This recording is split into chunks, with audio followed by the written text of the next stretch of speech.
Steelers, they did go 9-7-1 last season. They did make the playoffs, the first round loss to the Kansas City Chiefs.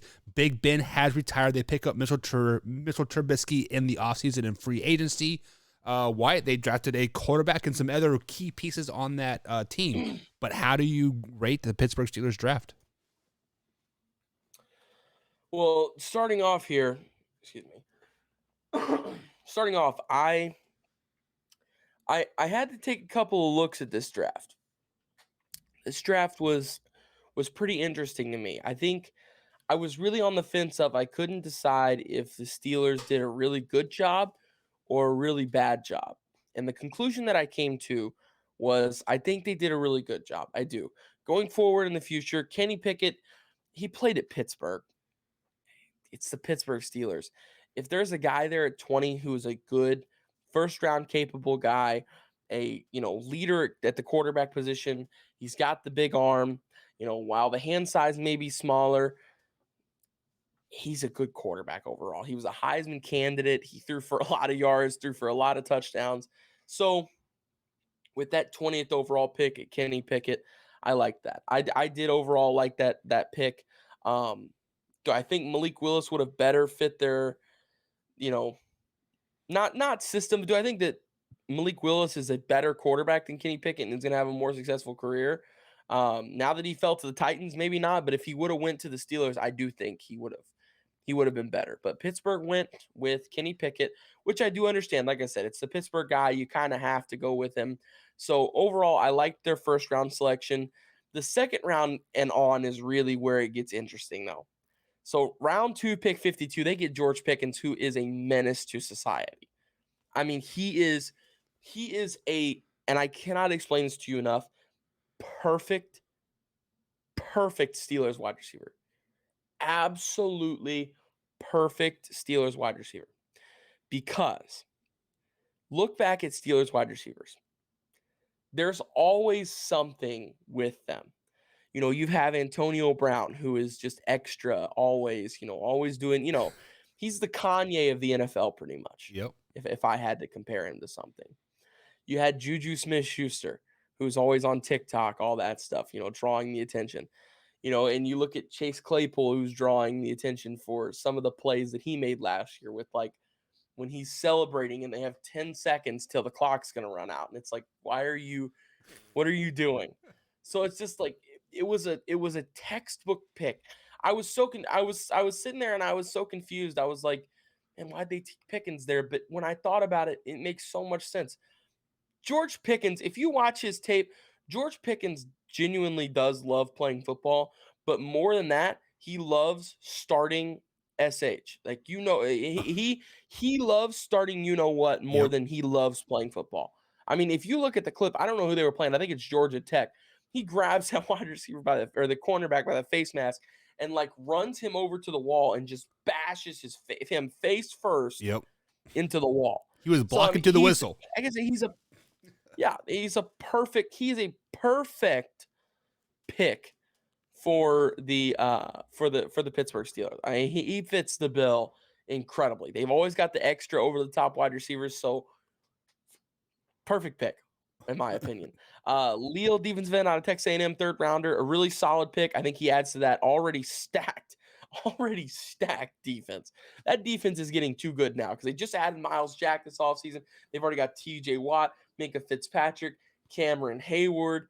I mean, there's guys everywhere on this defense. This defense is getting way too good now. Like, it's genuinely getting unfair. So the addition of Leo, I really like that for the Pittsburgh Steelers. I think they did a good job for rounds 1 through 3.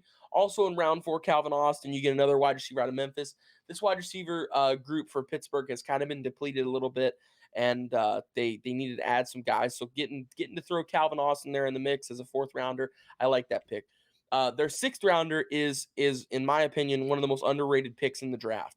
Connor Hayward. He's brother of Cameron Hayward. So first off, you already get the connection. You already get the chemistry. You already get all that coming with it. It's wrapped up with a nice bow. Connor Hayward can play tight end. Connor Hayward can play fullback. Connor Hayward can be an edge blocker for you. He can go out and catch passes. He can run the ball. He can block. I mean, he is a universal Swiss Army knife for an offense, and I'm a big fan of the way this guy plays football. He's a great addition to this team out of Michigan State. And like I said, he's already got that chemistry. His older brother literally plays for them. So even up to the 6th round, I think they did a good job. Mark Robinson, linebacker out of Mississippi, another solid depth addition here to this defense. They love doing this. They just love adding depth. Yep. And then the round 7 pick of Chris Oladukin out of South Dakota State. I think that pick is more because of the passing of Dwayne Haskins. So because Dwayne Haskins passed away, they lost somebody in the quarterback room. So you need to, obviously you have to fill that spot still. So with them already bringing in Mitch, I mean, at this point, before the draft, all they had was Mitch, and they had Mason Rudolph. And I don't think is Dobbs still there? Is Josh Dobbs still there with them? Dobbs is still there. He is listed right now as a 3rd quarterback on the depth chart. So okay, well, I mean, they've always really liked having a lot of quarterbacks. So, when when Haskins passed away, I kind of expected them to. Obviously, they were drafting a 1st-round quarterback, Right. but I kind of expected them to go ahead and get another quarterback at some point in the draft, just to fill the quarterback room. Because once again, it's always better to have something when you need it rather than to need it and not have it. So exactly. For them to go and fill that spot, I don't want to say fill that spot because you're not going to fill that spot, but for them to add to the roster where they had a tragic ending to the tragic loss of the roster, I think was a good pick for them. So overall, I was pretty impressed with the Steelers draft. I really was. I think this is, like I said, one of the most underrated drafts for anybody in the league this year. A lot of people really aren't talking about how good they did with this draft. So with that being said,